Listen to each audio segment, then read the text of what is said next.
আসসালামু আলাইকুম। এখন শুনবেন সংবাদ শিরোনাম।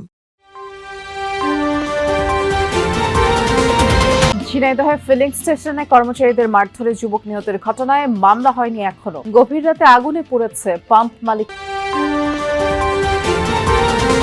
এক্সপ্রেসওয়ের কর্মযজ্ঞের কারণে যাত্রায় ভোগান্তির শঙ্কা।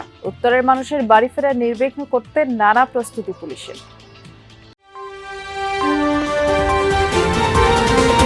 চাঁপাইনবাবগঞ্জের তেরশিয়া গ্রামে গান বাজনা ও বাদ্যযন্ত্র নিষিদ্ধ নোটিশ ঘিরে সমালোচনা। প্রয়োজনীয় পদক্ষেপ নেওয়ার আশ্বাস প্রশাসনের। সশস্ত্র বাহিনীকে ব্যারাকে ফেরানোর পক্ষে নিরাপত্তা বিশ্লেষকরা। দীর্ঘদিন বাইরে থাকলে সামরিক ও সিভিল দুই প্রশাসনই হয় ক্ষতি। এতক্ষণ শুনছিলেন সংবাদ শিরোনাম। এখন শুনবেন বিস্তারিত। ঝিনাইদহের পেট্রোল পাম্পে তেল নেয়াকে কেন্দ্র করে বাকবিতণ্ডার জেরে এক যুবককে পিটিয়ে হত্যার ঘটনায় এখনো মামলা হয়নি, তবে ৩ জনকে আটক করা হয়েছে। গতকাল সন্ধ্যায় শহরের কেন্দ্রীয় বাস টার্মিনাল এলাকায় তাজ ফিলিং স্টেশনে এই ঘটনা ঘটে। পুলিশ জানায় নীরব হোসেন নামের এক যুবক বোতলে করে তেল নিতে গেলে তাতে অপারগতা জানায় পাম্পের কর্মচারীরা। পরে নীরব পাশের পাম্পে চলে যায়।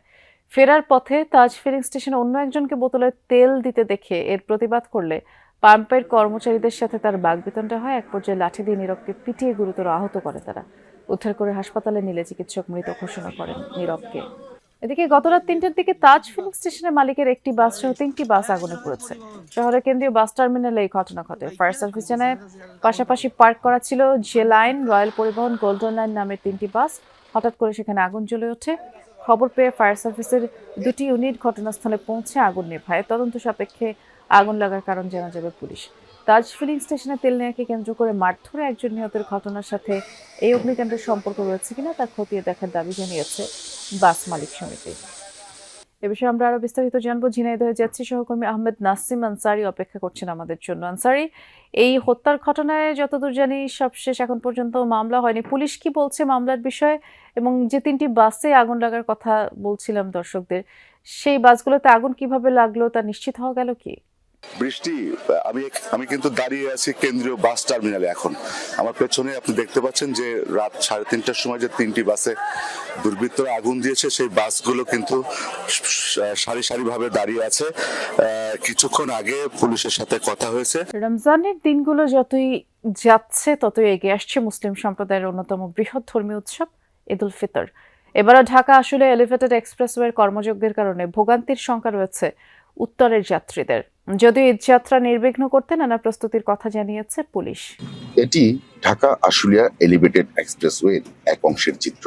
মহাসড়ক জুড়েই চলছে কর্মযজ্ঞ। কোথাও কোথাও পরিবহন চলাচলের জন্য তৈরি করা হয়েছে বিকল্প সরু পথ। এতে স্বাভাবিক দিনেই থাকছে দীর্ঘ যানজট। এমন পরিস্থিতিতে ঈদে গরমুখ মানুষের অতিরিক্ত চাপ নিয়ে দুশ্চিন্তায় পরিবহন শ্রমিকরা জানান, এখনই সর্বোচ্চ পরিকল্পনা না নিলে চরম ভোগান্তিতে পড়তে হবে উত্তরের যাত্রীদের। এই রাস্তাটা অনেকদিন যাবত এই ব্রিজের জন্য কাজটা হইতেছে না, এবং এই রাস্তার মধ্যে সব গাড়ির চাপটা বেশি থাকে। শ্রীপুর কিন্তু একবার জাম ফেলতে আমরা হয়রান হয়ে যাই। গার্মেন্টস এর পণ্য টানাটানি করে দীর্ঘমেয়াদী কষ্ট পাইতেছি। সাধারণ জনগণ যারা, তারাও দীর্ঘমেয়াদী কষ্ট পাইতেছে। এই ভোগান্তির কোনো শেষ নেই। শুধু উত্তরের 20 জেলা নয়, যানজটের সংখ্যায় উদ্বিগ্ন এ পথের চলাচলকারী অন্য জেলার যাত্রীরাও। ঈদের সময় যদি রাস্তাগুলো ঠিক মতো ক্লিয়ার করে সাইড দেয় তাহলে যানজটটা একটু কম থাকবে। রাস্তা এখন অনেক সংকুচিত হয়ে গেছে, গাড়ি চলাচলে অনেক অসুবিধা হবে, তীব্র যানজট দেখা দেওয়ার সম্ভাবনা আছে। গত ঈদের ঈদে আরো বেশি যানজট হতে পারে। গাড়ি ঠিক মতো আসে না, কাউন্টার অনেক দুর্ভোগ হয়ে যায়, লোকজন টিকিট কাটে ঠিক মতো যাইতে পারে না। তবে ঈদে গরমুখ মানুষকে নির্বিঘ্নে পৌঁছে দিতে বেশ কিছু উদ্যোগের কথা জানিয়েছেন হাইওয়ে পুলিশ। একই সাথে সড়ক সংস্কার করতে এক্সপ্রেসওয়ে কর্তৃপক্ষ ও সড়ক বিভাগকেও জানানো হয়েছে। যতদূর সম্ভব দ্রুত গরমুখ মানুষ তাদের গন্তব্যস্থলে যেতে পারে, এই জন্য আমাদের ঈদ উপলক্ষে বাড়তি পুলিশি তৎপরতা জোরদার করা হবে। চাঁপাইনবাবগঞ্জের একটি গ্রামে সমাজ সংস্কারের নামে গান বাজনা ও বাদ্যযন্ত্র বাজানো নিষিদ্ধ ঘোষণা করেছে মসজিদ কমিটি।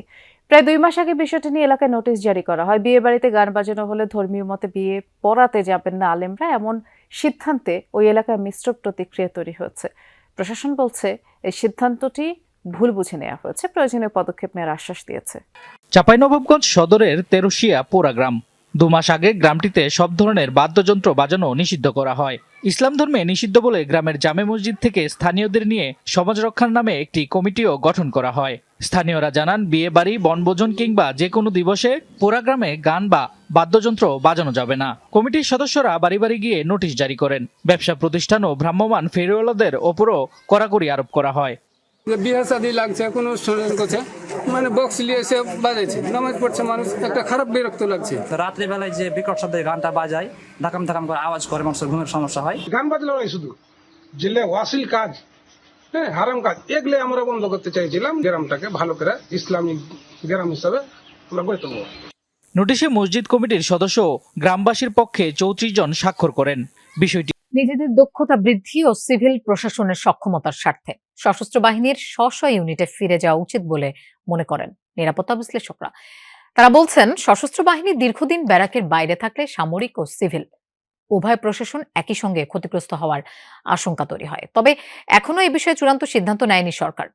রিয়াজ রাহানের রিপোর্টে দেখুন বিস্তারিত।